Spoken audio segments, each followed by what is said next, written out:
नमस्कार, मी योगेश. पाहूया आजची बातमी. ग्रामपंचायत तारदाळ येथील ग्रामसभा, मासिक सभा, प्रोसिडिंग व हजेरी पुस्तिकांच्या सत्यप्रती माहिती अधिकार कायद्यांतर्गत मागवूनही वेळेत उपलब्ध करून न दिल्याने करण्यात आलेल्या पाठपुराव्यानंतर अखेर संबंधित माहिती अर्जदारास देण्यात आली. त्यामुळे 15 जून रोजी पंचायत समिती हातकणंगले येथे सुरू करण्यात आलेले आमरण उपोषण स्थगित करण्यात आले. या संदर्भात अर्जदार यल्लाप्पा कदम यांनी जनमाहिती अधिकारी तथा ग्रामपंचायत अधिकारी कुमार ज्योतिबा वंजिरे, ग्रामपंचायत तारदाळ यांच्याकडे माहितीची मागणी केली होती. माहिती न मिळाल्याने 23 मार्च 2026 रोजी प्रथम अपील दाखल करण्यात आले होते. प्रथम अपीलीय अधिकारी तथा विस्तार अधिकारी पंचायत यांनी 7 दिवसांत विनामूल्य माहिती देण्याचे आदेशही दिले होते. त्यानंतरही माहिती उपलब्ध न झाल्याने राज्य माहिती आयोगाकडे दाद मागण्याची प्रक्रिया सुरू करण्यात आली होती. अखेर वरिष्ठ कार्यालयाच्या पाठपुराव्यानंतर जनमाहिती अधिकारी व ग्रामपंचायत प्रशासनाने उपोषणस्थळीच अर्जदारास मागितलेली माहिती उपलब्ध करून दिली.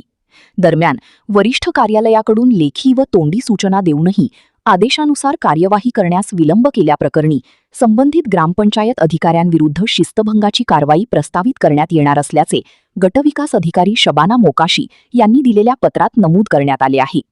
या संदर्भात पंचायत समिती सभापती तसेच विस्तार अधिकारी कटारे यांच्या उपस्थितीत गटविकास अधिकारी यांच्या दालनात बैठक पार पडली. बैठकीत संबंधित विषयावर सविस्तर चर्चा करण्यात आली व मागितलेली माहिती उपलब्ध करून देण्याबाबत प्रशासनाने सकारात्मक भूमिका घेतली. या उपोषणावेळी माहिती अधिकार महासंघाचे कोल्हापूर जिल्हाध्यक्ष शरद पोवार, पश्चिम महाराष्ट्र संपर्क प्रमुख देवदास कांबळे, उपाध्यक्ष गुंडोपंत सुतार, जिल्हा कार्याध्यक्ष दीपक जाधव, जिल्हा संपर्क प्रमुख विनायक यादव, तालुका अध्यक्ष सुरेश जाधव तसेच भरतेंद्र पाटील उपस्थित होते.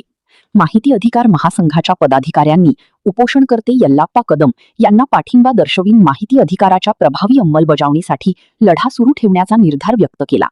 अखेर प्रशासनाकडून मागितलेली माहिती उपलब्ध करून देण्यात आल्याने आमरण उपोषण स्थगित करण्यात आले असून या प्रकरणामुळे ग्रामपंचायत स्तरावरील माहिती अधिकाराच्या अंमलबजावणीचा प्रश्न पुन्हा एकदा ऐरणीवर आला आहे.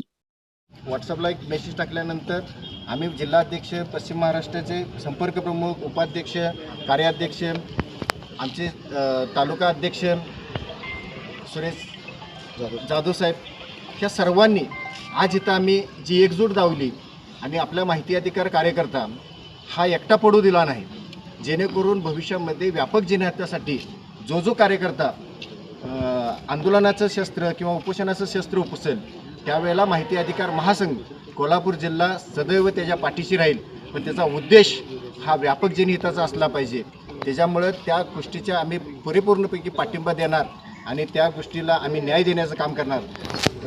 आपणासनी माहिती दिली त्याच्याबद्दल मी ग्रामसेवक असू दे, तारदाळचे पूर्ण सरपंच प्रशासन असू दे, पंचायत समिती प्रशासन असू दे, ह्या सर्वांचं मनापासून मी आभार मानतो. येणाऱ्या काळात अशा काय आमच्या कार्यकर्त्याला उपोषण करायला लागू नये अशा पद्धतीनं येणाऱ्या काळात तुम्हीसुद्धा तुमचं कामकाज असावं, जेणेकरून भविष्यामध्ये हा प्रसंग तुमच्यावर बी येऊ नये ना आमच्यावर बी येऊ नये.